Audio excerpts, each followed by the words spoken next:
Welcome students.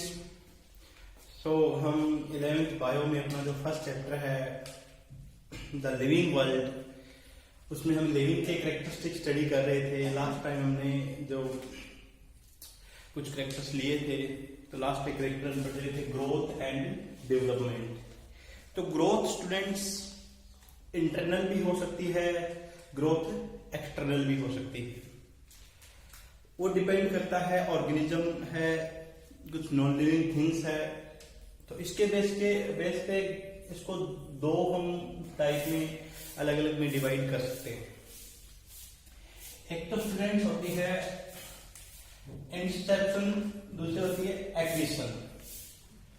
Inception and acquisition. जो first है Inception जो होती है, ये क्या होती है? Internal growth. इंट्रिंसिक ग्रोथ या एक्सट्रिंसिक ग्रोथ के नाम से भी आप इसको पढ़ सकते हैं। Internal growth and external growth से भी आप स्टडी कर सकते हैं, और इनसे भी आप स्टडी कर सकते हैं। इंसेप्शन क्या होता है? The living organism shows internal growth due to addition of material and formation of cell inside their body. Living organism में क्या होता है? इंटरनली ग्रोथ होती है लिविंग के अंदर, बाहर कोई चीज नहीं ग्रो कर रहा, सेल अंदर से डिवाइड हो रही है, सेल डिवीजन हो रही है। तो इंटरनल क्या है? और मटेरियल उसके अंदर ऐड होता जा रहा है। जैसे आप शुरू में देखोगे तो जब एम्ब्रियो बनता है, जाइगोट बनता है, जाइगोट से सेल डिवाइड होकर एम्ब्रियो बनता है, पूरे फिर जो सीड होता है, या फिर हम ह्यूमन की बात करें, एनिमल की बात करें, इसके अंदर फीटस होता है, उसकी डेवलपमेंट होती है। तो वो पूरी डेवलपमेंट इंटरनल ग्रोथ हो रही है। हमारे अंदर भी लिविंग ऑर्गेनिज्म के अंदर इंटरनल ग्रोथ हो रही है। क्या है? The living organism shows internal growth due to addition of material and formation of cell inside their body. उनकी बॉडी के अंदर मटेरियल्स का एडिशन होता रहता है, और सेल डिवीजन हो रही है, सेल इनलार्जमेंट हो रही है। तो यहाँ पे ग्रोथ हो रही है। मैंने बताया था आपको लास्ट लेक्चर में सेल इनलार्जमेंट के बारे में, सेल डिफरेंशिएशन, सेल डिवीजन। दूसरी कौन सी? एक्विजिशन। एक्विजिशन क्या है? Non living article increase the size due to addition of similar material on their surface. Non living things का भी तो साइज जैसे इंक्रीज होता है ना, और साइज का इंक्रीज होना क्या होती है? ग्रोथ होती है। ठीक है, जैसे माउंटेन्स है या क्रिस्टल या स्टोन की बात करें, उनके ऊपर मटेरियल, उसी प्रकार का मटेरियल जमा होता रहता है, उसी प्रकार का मटेरियल एड ऑन होता रहता है, तो उनका साइज क्या होता है? बढ़ता रहता है। पर वो अंदर से ग्रो नहीं कर रहे, बाहर से मटेरियल उनके ऊपर जमा हो रहा है। लिविंग ऑर्गेनिज्म में क्या हो रही है? ग्रोथ इंटरनल हो रही है। इन दोनों में आपने फर्क स्टूडेंट समझना है। एक तो एक्सटर्नल ग्रोथ, बाहर से उसी प्रकार का मटेरियल एड ऑन होना, वो कौन सी होती है? एक्सटर्नल ग्रोथ और द एक्विजिशन। और यही दोनों की ग्रोथ में, लिविंग और नॉन लिविंग की ग्रोथ में डिफरेंस होता है स्टूडेंट्स। और बहुत इंपॉर्टेंट क्वेश्चन है, क्योंकि यहाँ पे क्वेश्चन आता है भी ग्रोथ एक डिफाइनिंग प्रॉपर्टी है या नहीं है लिविंग ऑर्गेनिज्म की। लिविंग ऑर्गेनिज्म की ग्रोथ एक डिफाइनिंग प्रॉपर्टी है या नहीं है? तो डिफाइनिंग प्रॉपर्टी वो होती है जो लिविंग ऑर्गेनिज्म में हो, और सिर्फ लिविंग में ही हो। अगर हम लिविंग की डिफाइनिंग की बात कर रहे हैं, तो एक तो लिविंग ऑर्गेनिज्म में प्रेजेंट हो, और सारे लिविंग में हो, सभी लिविंग में होना जरूरी होता है, और सिर्फ लिविंग में ही प्रेजेंट हो, नॉन लिविंग में न हो। तो ग्रोथ को हम क्या है? एक डिफाइनिंग प्रॉपर्टी नहीं कह सकते, क्योंकि नॉन लिविंग में भी होती है। हाँ, डिफरेंस दोनों में ये होता है भी, इसमें क्या होता है? इंटरनल ग्रोथ होती है, यहाँ पे क्या होती है? एक्सटर्नल ग्रोथ होती है, बट ग्रोथ तो होती है। तो ये दो टाइप की ग्रोथ है students, internal growth and the external growth. उसके बाद ग्रोथ प्रोड्यूसिंग सब्सटेंसेस।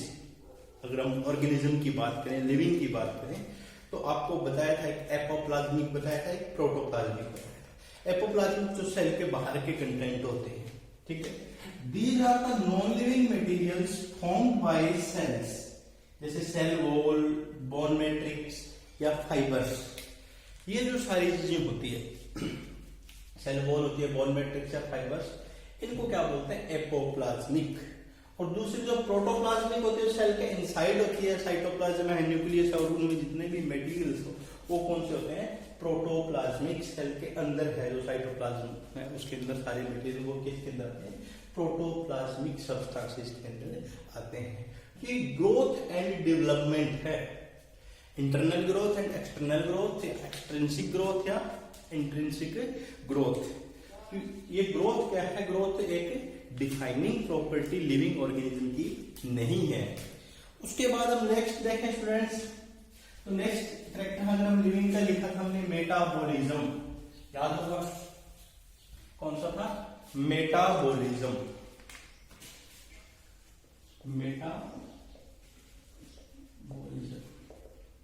तो स्टूडेंट्स मेटाबॉलिज्म क्या होता है, आपको पहले भी मैंने डेफिनेशन बताई, क्या टोटल सम होता है, total sum of biochemical reactions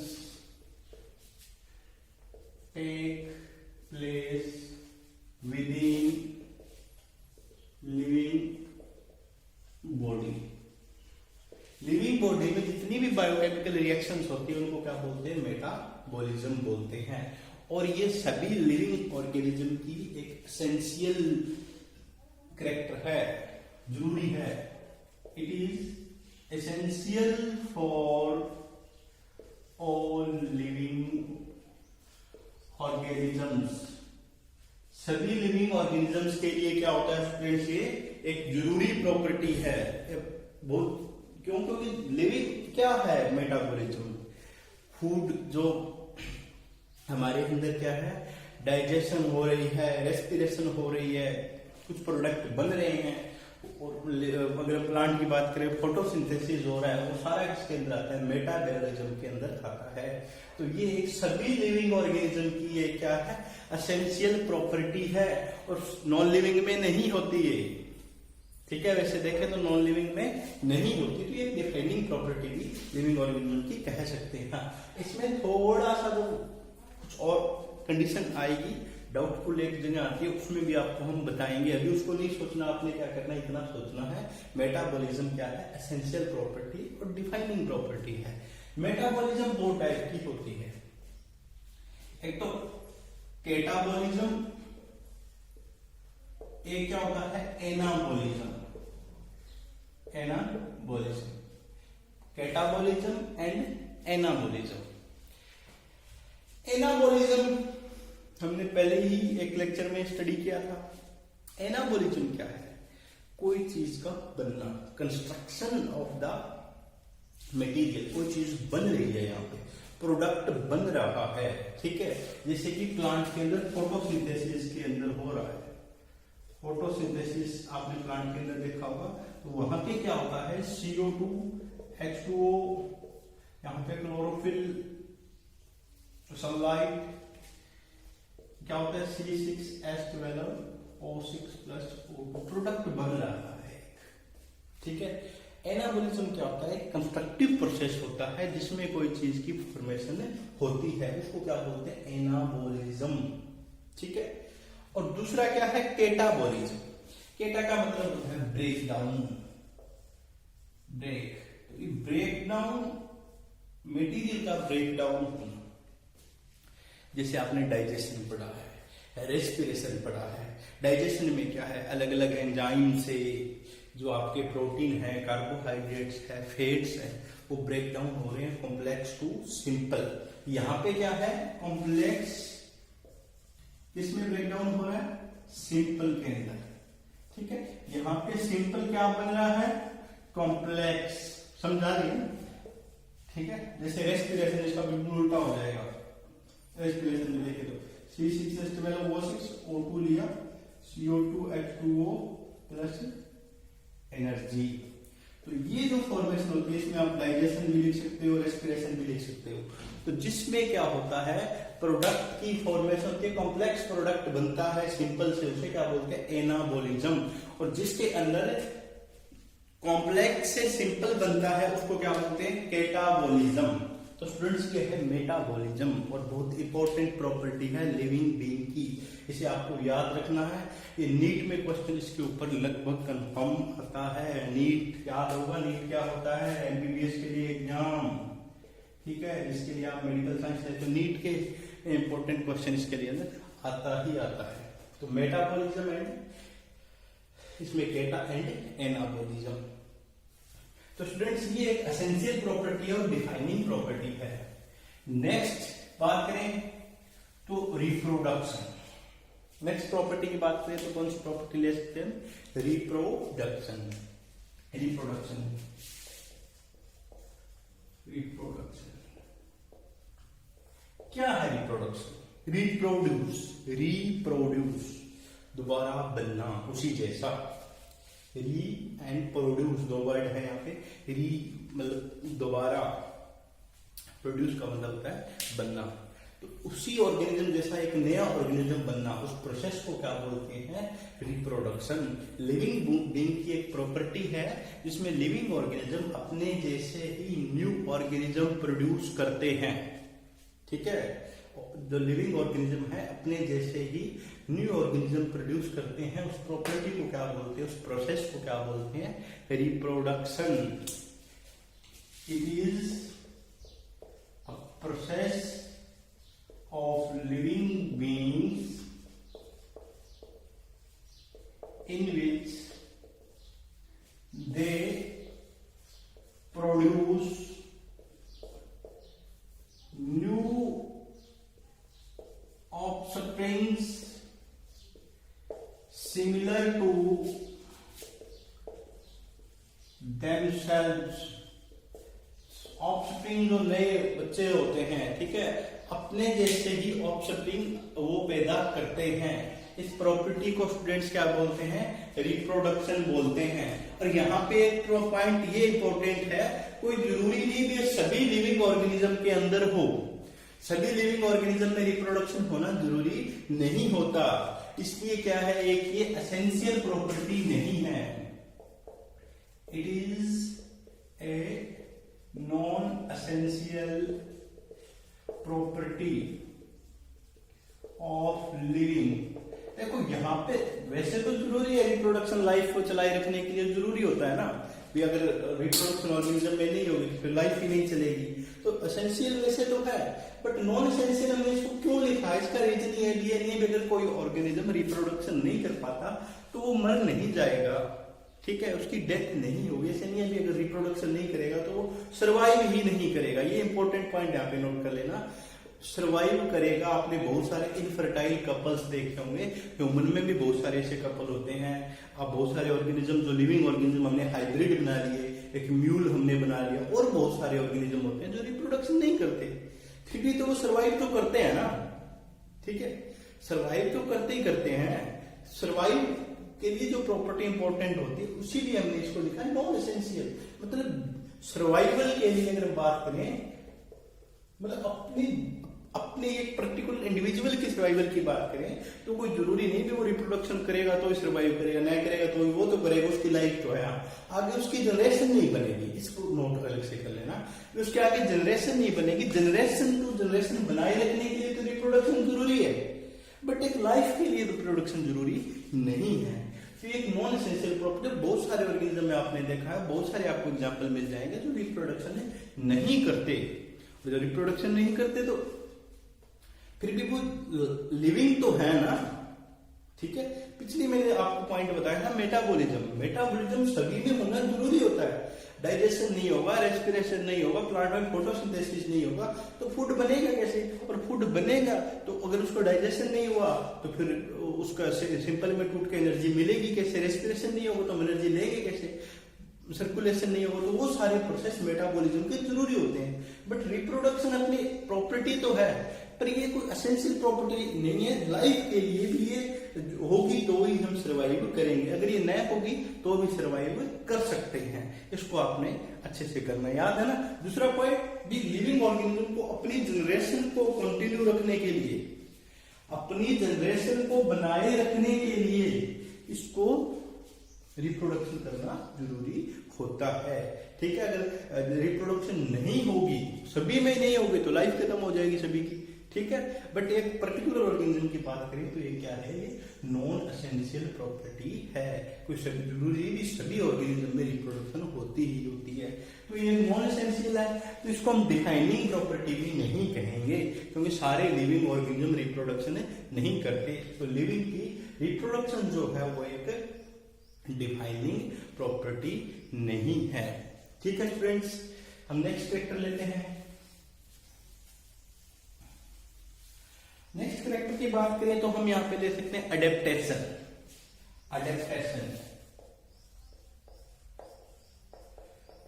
adaptation student, adaptation क्या होता है? कोई ऑर्गेनिज्म है, कहीं रह रहा है, ठीक है, जो उसकी जो रहने की जो जगह होती है, जैसे हैबिटेट की बात करें, हैबिटेट प्लेस ऑफ लिविंग, और उसको क्या बोलते हैं, हैबिटेट। हैबिट और हैबिटेट में थोड़ा सा कंफ्यूज मत होना। हैबिटेट होता है प्लेस ऑफ लिविंग, जहाँ पे ऑर्गेनिज्म रहता है। जैसे हैबिटेट के बेस पे हम ऑर्गेनिज्म को डिवाइड करते हैं, एक्वेटिक, टेरेस्ट्रियल, एम्फीबियंस। एम्फीबियंस जो पानी में भी रह सकते हैं और लैंड पे भी रह सकते हैं। एक्वेटिक जो ओनली वाटर के अंदर सर्वाइव करते हैं, टेरेस्ट्रियल जो लैंड पे सर्वाइव करते हैं। तो हैबिटेट क्या होता है, प्लेस ऑफ लिविंग। अब इस लिविंग, इस प्लेस के ऊपर कंटिन्यू सर्वाइव करना, ठीक है, वो भी जरूरी होता है। अब अगर हम इस जहां पे आप रह रहे हो और जो आपका फेवरेट एनवायरमेंट है, फेवरेट जो फेवरेबल कंडीशन जिसको आप बोलते हैं, उसके अंदर चेंजेस आ जाए, फेवरेबल कंडीशन के अंदर स्टूडेंट चेंजेस आ जाए, जो आपका जो हैबिटेट है वहां पे आपको चेंजेस आ जाए, तो आपको दो काम करने पड़ेंगे। या तो इस एनवायरमेंट के अकॉर्डिंग रहना सीखना पड़ेगा, या यहां से माइग्रेट होना पड़ेगा, यहां से जाना पड़ेगा। जैसे आपने देखे होंगे अपने इंडिया के अंदर बहुत सारे माइग्रेटरी बर्ड्स आ जाते हैं, 2-3 महीने रहते हैं राजस्थान में, भरतपुर में, या बहुत सारी जगह पे, अपने भी सिरसा में बहुत सारे आते हैं। तो ये जो माइग्रेटरी बर्ड्स होते हैं, ये कहां से आते हैं? जैसे साइबेरियन बर्ड की बात करते हैं हम, ठीक है, तो वहां से क्यों आते हैं? क्योंकि वहां पे जो वहां उस टाइम एनवायरमेंट जो हो जाता है उनके अकॉर्डिंग उनका वो फेवरेबल नहीं होता, और उस टाइम इंडिया में उनका एनवायरमेंट उनकी बॉडी के अकॉर्डिंग फेवरेबल होता है, इसलिए वो माइग्रेट कर जाते हैं। बहुत सारे ऑर्गेनिज्म हैं उसी एनवायरमेंट में रह के हाइबरनेट पे चले जाते हैं, अपना मेटाबॉलिज्म का जो रेट होता है वो कम कर लेते हैं। तो एनवायरमेंट के अकॉर्डिंग अपने आप को वहां पे सर्वाइव करवाना, उसको क्या बोलते हैं? एडेप्टेशन। क्या बोलते हैं? एडेप्टेशन। एडेप्टेशन शॉर्ट टर्म भी हो सकती है, एडेप्टेशन लॉन्ग टर्म भी हो सकती है। शॉर्ट टर्म के लिए तो हाइबरनेट कर जाएगा, लॉन्ग टर्म में आपको या तो माइग्रेट करना पड़ेगा या उसके अकॉर्डिंग रहना आपको सीखना पड़ेगा, ठीक है। सिंपल सी बात है, सिंपल सा एग्जांपल दे दूं भी, आजकल सब सारे के सारे डिपेंड किस पे है? मोबाइल फोन्स के ऊपर डिपेंड है। मोबाइल फोन में क्या होना जरूरी होता है? डेटा होना जरूरी होता है। अगर आपके पास डेटा रिचार्ज नहीं हुआ तो आप इधर उधर भागोगे 2-3 घंटे, ठीक है। या तो आपको मोबाइल फोन के बिना रहना सीखना पड़ेगा, या आपको डेटा कंटिन्यू रखना पड़ेगा, अपना रिचार्ज करवा के रखना पड़ेगा। अगर दोनों नहीं रख सकते तो आपको अलग कोई दूसरा प्रोसेस किसी और का मोबाइल लेना पड़ेगा, ठीक है, मांगने की आदत डालनी पड़ेगी ना। तो वो ये क्या है? एडेप्टेशन है, अकॉर्डिंग टू एनवायरमेंट अपने आप को वहां पे रखना, ठीक है। एनवायरमेंट के अकॉर्डिंग अपने आप को वहां पे सर्वाइव करवाना, इसको क्या बोलते हैं? लिविंग ऑर्गेनिज्म की प्रॉपर्टी होती है एडेप्टेशन। लिविंग ऑर्गेनिज्म अपने आप को किसी भी एनवायरमेंट में सर्वाइव करवाने के लिए अपनी अपनी अलग अलग कंडीशंस में जाता है, ठीक है। वो हाइबरनेट कर सकता है, डायपोज एक होता है, वो आगे हम स्टडी करेंगे अलग अलग वो। तो ये एक एडेप्टेशन की प्रॉपर्टी लिविंग ऑर्गेनिज्म की होती है। नेक्स्ट अगर हम देखें होम्योस्टेसिस।